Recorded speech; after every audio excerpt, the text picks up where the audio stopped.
बिस्मिल्लाहिर्रहमानिर्रहीम। अस्सलाम वालेकुम। वो अच्छा खासा खाता पीता शख्स था। अल्लाह ने उसे सारी खुशियाँ दे रखी थीं। बड़ा घर, बड़ा कारोबार, खूबसूरत बीवी और एक प्यारा सा बेटा। यूँ तो ज़िंदगी मज़े में गुजर रही थी। वालिदा वफ़ात पा चुकी थी।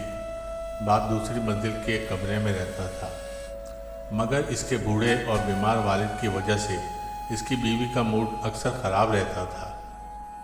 शौहर से हर वक्त शिकायत करती रहती थी कि आपके बाप ने जीना हराम किया हुआ है। जब देखो आवाज़ें लगाते रहते हैं। मैं बच्चे को संभालूं, घर के काम करूं या उनकी खिदमत में लगी रहूं।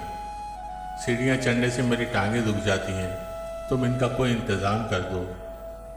अगले दिन ऑफिस से जब वो वापस आया तो उसके हाथ में एक घंटी थी। उसके मासूम बेटे ने पूछा, पापा ये क्या है? उसने कहा, ये घंटी दादा के लिए लाया हूँ, और सीढ़ियाँ चढ़कर बाप के कमरे में गया। बेटा भी उसके पीछे हो लिया। कमरे में पहुंचकर बाप से बोला, अब्बू आज से कोई भी काम हो तो ये घंटी बजा देना, लेकिन ज़रूरी काम के लिए ही घंटी बजाएं।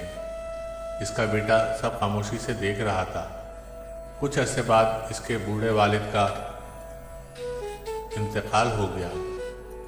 कुछ दिन बाद वो ऊपर वाले कमरे में गए। अचानक उन्होंने देखा कि उनका बेटा वो घंटी किसी शॉपर में रख रहा है। इसने बेटे से पूछा, ये घंटी क्यों रख रहे हो? मासूम बेटा बोला, पापा जब आप बूढ़े होंगे तो मुझे भी तो आपके लिए इसकी ज़रूरत पड़ेगी, तब मुझे घंटी खरीदनी नहीं पड़ेगी। वो दोनों एक दूसरे की तरफ देख रहे थे। अगर आपको हमारी वीडियोज़ अच्छी लगती हैं तो प्लीज़ लाइक, शेयर और सब्सक्राइब करें। बहुत शुक्रिया।